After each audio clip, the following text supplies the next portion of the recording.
Hello, c'est Mohamed Ndiaye. Bienvenue à tous sur cette série de tutoriels consacrés au web. Cette partie va porter surtout sur PHP et MySQL. Comme vous pouvez le constater, ici nous avons un site web. On va vous accompagner tout au long de la création de votre premier site web esthétique et en même temps dynamique. Là, c'est esthétique. Si vous n'avez pas encore de notions sur le langage de base comme HTML5 et CSS, veuillez vous référer à nos tutoriels antérieurs qui portaient sur les sites esthétiques. Donc, nous avons ici terminé de créer notre site esthétique, même si le design est quelque peu moche, cela admet, mais c'est pas encore fini parce que nous reviendrons sur un peu le design pour avoir un peu euh, de, de trucs vraiment sympas. Mais là, aujourd'hui, nous allons parler un peu des sites dynamiques pour pouvoir entrer dans sans pouvoir entrer dans les détails. Ce tutoriel porte surtout pour ceux qui sont un peu débutants, non, surtout ceux qui sont encore intermédiaires, parce qu'on ne va pas ici traiter des variables ni des fonctions, tout ça. On aura des tutoriels spécifiques pour ça. Ça s'adresse un peu à un niveau un peu avancé, qui ont des personnes qui ont un peu de notions sur PHP, MySQL. Notre objectif, ça va être de créer ici, euh, comment dirais-je, de créer un formulaire de registre, c'est-à-dire là où les personnes pourront s'enregistrer pour avoir un compte sur le site, par exemple. Donc là, ici, vous voyez le formulaire de login qui est pour l'instant qui n'a pas d'interactivité. Donc, il est statique en ce moment-là, ça ne sert à rien en ce moment, mais nous y reviendrons. Donc, en bas, on a créé un compte, c'est ça qui nous importe aujourd'hui, c'est-à-dire la création d'un compte. Si on clique sur créer un compte, ça nous renvoie vers une autre page. Vous voyez le lien en haut qui s'appelle Register. .php qui permet donc aux visiteurs d'ouvrir un compte sur votre site web. Sans plus tarder, nous allons essayer de créer ici le formulaire. On ouvre notre éditeur de texte. Moi, j'utilise en ce moment la rapide PHP. J'utilise. On a notre formulaire qui est là. Donc, on vient de le créer. Donc, euh, On va tester sur le navigateur pour voir ce que ça donne. On enregistre tout. Et hop, on a notre petit formulaire sans design très simple. Et le bouton register qui est voyez pour l'instant. Ça ne sert à rien. Si on clique, on n'a rien.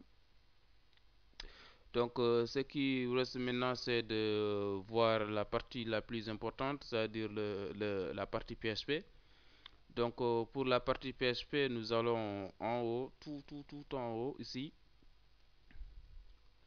là, avant toute chose, là en haut, on insère nos balises PHP. Ouais, on insère ici nos balises PHP. On les fait remonter un peu. Ouais. Le PHP sera ici en haut, avant même qu'on fait appel à l'HTML. Qu'est-ce qu'il nous faut? Ce qu'il nous faut, c'est d'abord avoir une base de données qui va nous permettre de stocker les données des utilisateurs. C'est-à-dire, lorsque la personne va cliquer sur envoyer, il nous faut récupérer ces données et de les insérer dans une base de données. Pour cela, nous allons créer une base de données. Nous avions auparavant préparé un peu le terrain. On avait créé une base de données NIT Infotech Club avec une table users qui est là. Donc, vous voyez la structure. On a 5 colonnes, une colonne qui contient le user ID, une autre colonne le prénom, nom, email, password. Pour l'instant, c'est tout ce qu'il nous faut comme colonne. Mais on pourra ajouter d'autres colonnes comme bon nous semble. On a donc déjà fini de créer notre base de données notable. On va essayer maintenant de se connecter à cette base de données à partir des scripts PHP et fonctions PHP qui sont spécialement conçues pour ça. En haut ici, on va mettre notre include, on va faire d'abord, j'avais déjà préparé le script de connexion aux bases de données que je vais vous montrer ici, que j'appelle connexion db.inc.php, que j'ai placé dans un dossier appelé script.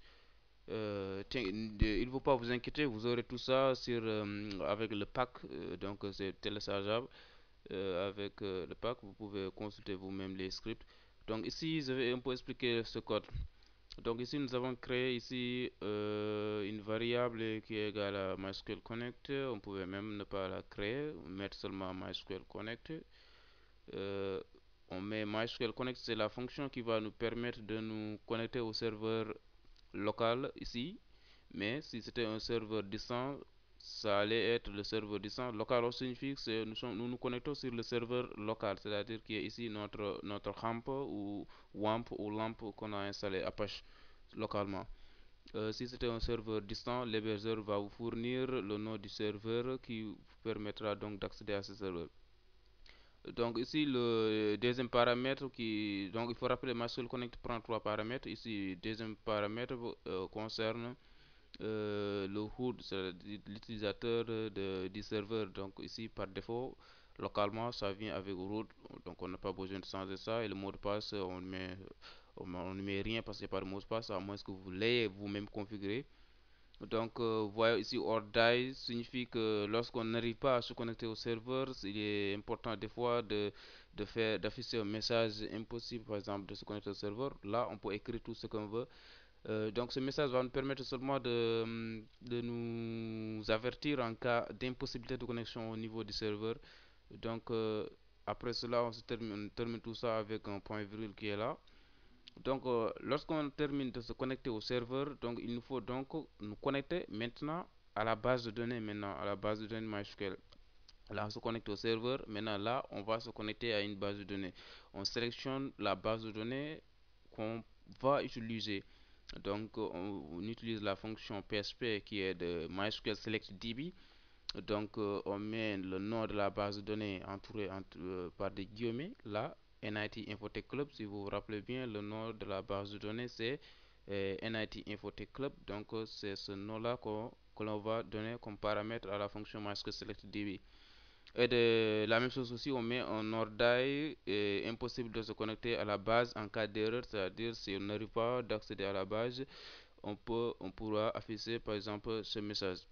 Donc c'est tout ce qu'il nous faut comme script de connexion au serveur et à la base de données.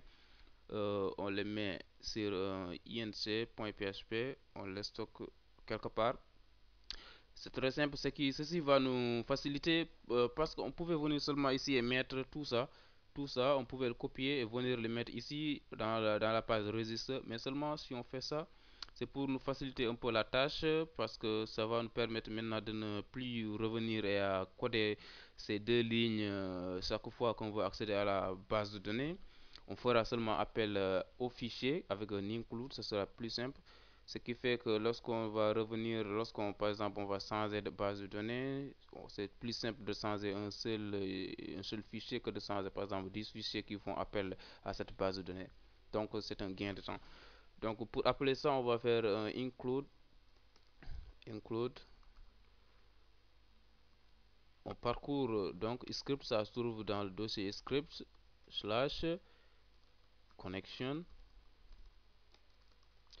db.inc.php.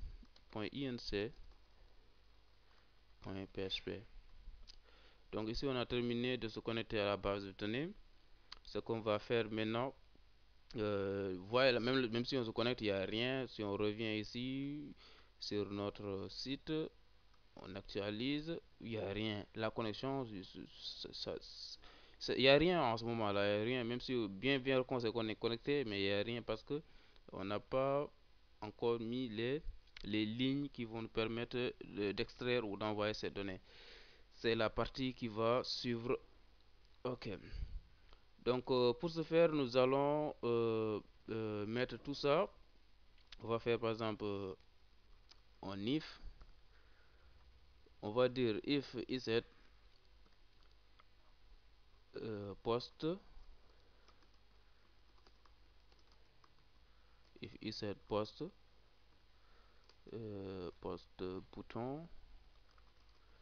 Et donc mon petit rappel seulement, post bouton c'est le nom de notre bouton de formulaire, donc qui est là. Le nom du bouton de formulaire, je vais indenter tout ça pour avoir un peu de lisibilité. Ok, là on est là. Ouais, ok. Ok. Donc là, le formulaire, vous voyez, en bas, on a un name qui est bouton. Donc c'est name, il faut le retenir, password, email, prénom, nom. Donc c'est à travers le name des inputs qu'on pourra donc envoyer ou extraire des données. Donc c'est très important de ne pas les oublier, de les mettre, mais aussi de savoir les retenir pour pouvoir les utiliser. Parce que lorsqu'on va faire appel à cet input, on fera appel à travers son nom, donc qui est là. Donc on dira donc if insert post bouton, c'est-à-dire si le bouton a été cliqué, ou bien c'est-à-dire si on a donc en quelque sorte ça ressemble un peu à un événement. Donc on attend un événement si on clique par exemple sur le bouton, qu'on fasse quelque chose par exemple. Donc là on a terminé avec le if insert bouton. Mais le seul problème est que en ce moment là on met on fait descendre tout ça pour avoir un point, un code plus visible. On va dire maintenant, pour essayer encore de maximiser un peu le contrôle, on va dire il faut qu'il y ait quelque chose dans le formulaire. Par exemple, il faut que le prénom soit rempli, il faut qu'il existe un prénom. On dit if insert post, if insert post, if insert post nom, prénom, excusez-moi, prénom. Mais aussi, il faut que le nom aussi existe. And insert,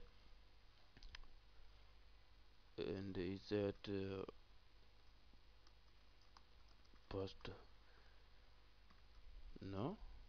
Il faut aussi que l'email, par exemple, existe. Tous ces paramètres doivent être entrés par l'utilisateur pour pouvoir envoyer notre formulaire. On lui dira if insert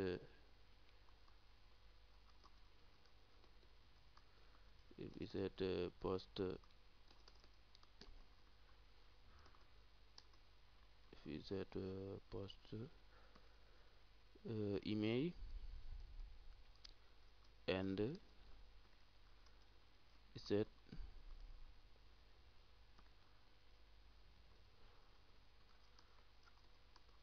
post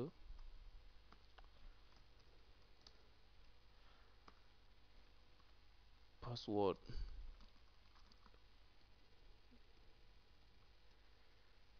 Donc il faut que tout ça existe. Là on ferme une parenthèse. Ok. Donc lorsque l'utilisateur aura rempli tous les champs, ce qu'on va faire maintenant c'est essayer de récupérer tout ça et d'envoyer ça à notre à la base de données. Donc pour cela il faut une requête SQL qu'on va utiliser SQL, une variable SQL qui va contenir tout ça.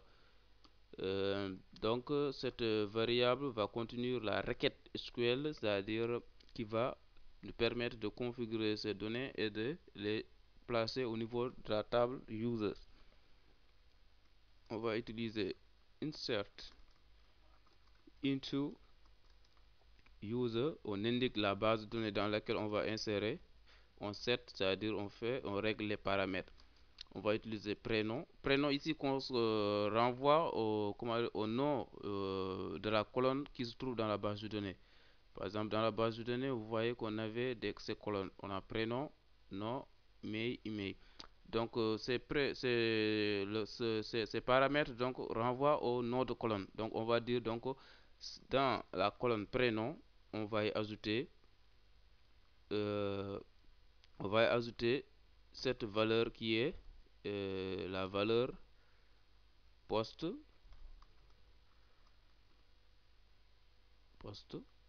prénom. On va dire, donc on va ajouter ça sur cette colonne. On va ajouter ça, c'est-à-dire ce prénom-là concerne le input, c'est-à-dire le formulaire, le input du formulaire. Donc l'input qui a le nom prénom, on va extraire les données que l'utilisateur André, on va les mettre dans cette colonne de base de données.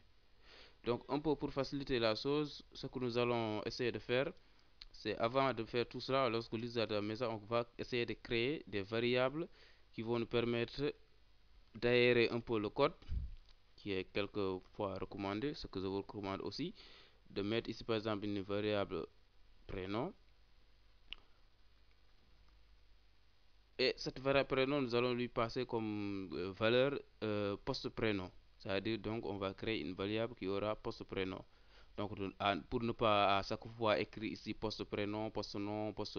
Tout ça, c'est très long. Donc, une bonne fois et toute, on crée des variables très réduites qui vont nous permettre de gagner un gain de temps dans la programmation. Donc, on met nom égal à...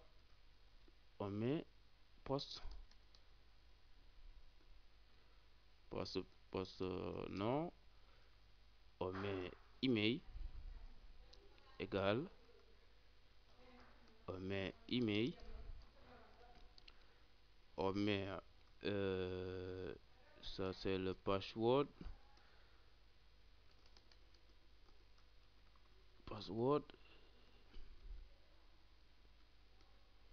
on met variable password égal. Maintenant ce qu'on va faire c'est prendre ça et le mettre ici, c'est la même chose. Donc on va mettre ça,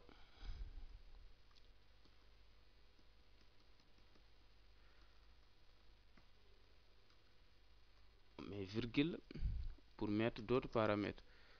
On va mettre d'autres paramètres pour ces données, ce qui va nous permettre par exemple de copier ça pour gagner un peu de temps. On le met ici, on change, on met ça non, là non, là on change, il y a une petite erreur, ouais c'est bon, petite erreur par là, pour ne pas répéter l'erreur, je copie ça donc, je mets ça ici, ça c'est l'email, là c'est email, donc ici on a une erreur, c'est non, donc ici aussi, on met le password, là, on met le password, et notre code fonctionne maintenant. On a terminé donc de coder, de faire, là ici seulement une erreur, il manque ça. Donc on a terminé, on vérifie, ouais, je crois que tout va bien. On a maintenant terminé de faire notre requête SQL, donc cette requête SQL en ce moment-là, elle ne sert à rien, ça n'envoie rien, ça ne fait absolument rien du tout, donc il n'y a pas d'interactivité, même si on peut le prouver. Par exemple, si j'enregistre ça, je retourne vers mon formulaire, j'actualise et clique, tu vois, il n'y a rien. Donc, ce qu'il nous faut, c'est d'utiliser une fonction PSP qui s'appelle MySQL Query, qui va donc nous permettre d'envoyer ces données, donc d'envoyer les données de cette requête. Donc, le MySQL Query va prendre comme paramètre la requête SQL et l'envoyer vers la base de données. Donc, on va mettre MySQL Query, on met le nom de la variable. Pourquoi on a utilisé de préférer mettre ici, créer une variable insert et mettre tous ces données paramètres, c'est pour nous faciliter un peu la tâche et un peu aérer aussi notre code. Vous voyez, on pouvait prendre tout ça, tout ça, et venir mettre ça dans MySQL Query. Donc, c'est seulement c'est pas vraiment joli. Pour moi, c'est plus aéré de passer par cette méthode. Ce qui fait que lorsqu'on voudra, par exemple, réutiliser ces données-là, on n'a qu'à utiliser la variable, puisque la variable c'est plus simple avec trois mots, par exemple. On pourrait utiliser rapidement le code, le modifier rapidement. Donc, c'est plus préférable de passer par cette méthode. Vous verrez d'autres qui vont pas passer par cette méthode, qui vont utiliser directement SQL dans Query. Moi, je n'ai pas l'habitude de le faire. Donc là, on a envoyé donc les données avec à l'aide de MySQL Query qui va transporter les données au niveau de la base de données. Là, on vient avec un else, c'est-à-dire si rien ne se passe,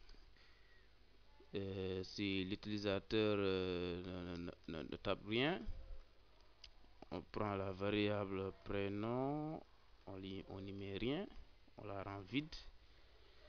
Ok, non aussi, ça sera vide. Email, ça sera vide. Password, password aussi, ça sera vide. Tout ça sera vide, donc rien va se passer s'il n'appuie pas sur le bouton, ou bien si le bouton est vide, s'il appuie, c'est ça qui va se passer. C'est-à-dire s'il n'a rien mis, s'il appuie sur le bouton, c'est ça qui va se passer. C'est-à-dire on va mettre tout ça à zéro par exemple, il n'y aura rien dans ces formulaires, dans ces inputs. Donc ce qu'on va faire, c'est d'essayer d'afficher un message qui va nous montrer, qui nous signaler que tout s'est bien passé. On va créer une variable qui s'appelle success message égale à votre, par exemple, inscription. C'est bien déroulé.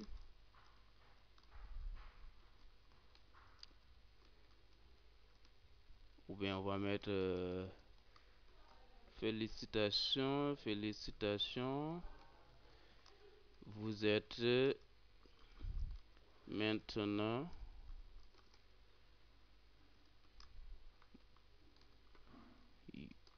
un utilisateur. Vous êtes maintenant un utilisateur.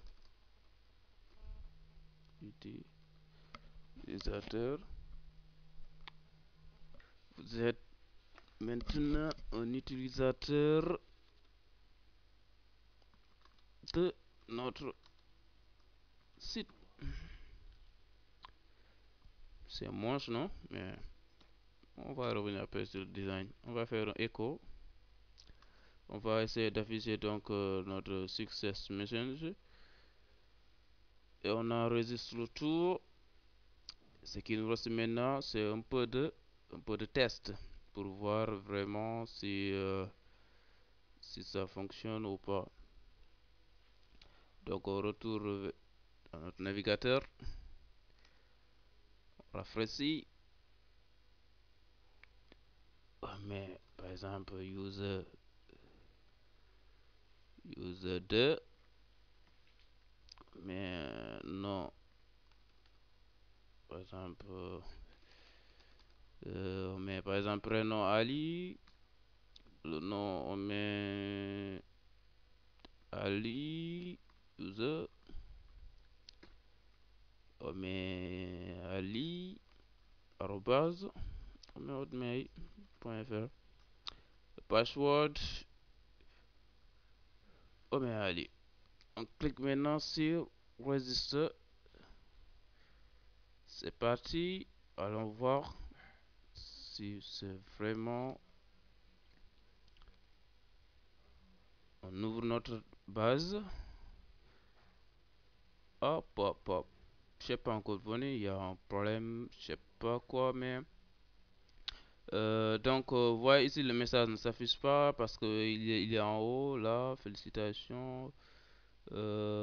Mais ça s'affiche là en haut, mais on n'arrive pas à voir ça parce que c'est derrière le background qui est un peu flou comme ça.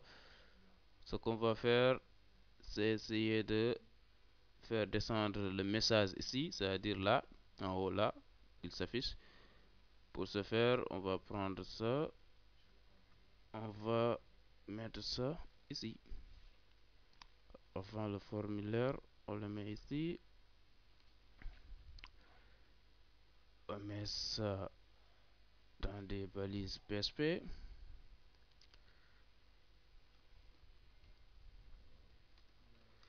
On met un écho. On termine tout par ça.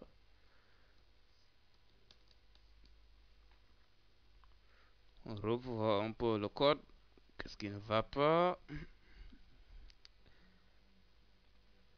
On revoit un peu notre beau code. Donc là, insert. On enlève ça. Parce que ça nous affiche pas d'erreur. Ça, d'erreur, pas d'erreur, pas d'erreur. Ouais, c'est là. Vous voyez, ce sont ces genres d'erreurs qu'il faut éviter parce que là, on n'a pas mis de virgule entre ces deux paramètres, c'est-à-dire l'email et le password. Donc, ce qui a permis de générer ces genres d'erreurs. Ce qu'on va faire, c'est, on a remis le virgule. Ce qu'on va faire, on réactualise tout. On fait un autre test. Ah oui, on a une definite variable, mais c'est une erreur sans importance qu'on pourra gérer ultérieurement. Je vais vous montrer comment essayer de faire pour ne pas faire apparaître cette erreur. Cette erreur, il faut savoir aussi il y a différents types d'erreurs, d'erreurs qui empêchent complètement le script de continuer son exécution, mais des erreurs aussi qui n'empêchent pas le script de continuer de s'exécuter, mais qui génèrent quelque peu désagréable en quelque. C'est un peu désagréable, mais ça n'a rien de grave. Ce sont ces genres d'erreurs qui noticent. Mais c'est pour ce qui est des erreurs qui stoppent, qui arrêtent l'exécution du script, waouh, là vous ne pouvez rien faire, ça ne continue pas. Il faut vraiment résoudre ces erreurs si vous voulez que votre code, votre script continue à fonctionner. Mais nous après on va venir pour gérer l'erreur. Pour le moment on va mettre par exemple user2, prénom on va mettre user2, email on met user2 arobase gmail.com. Le mot de passe, on va mettre user 2.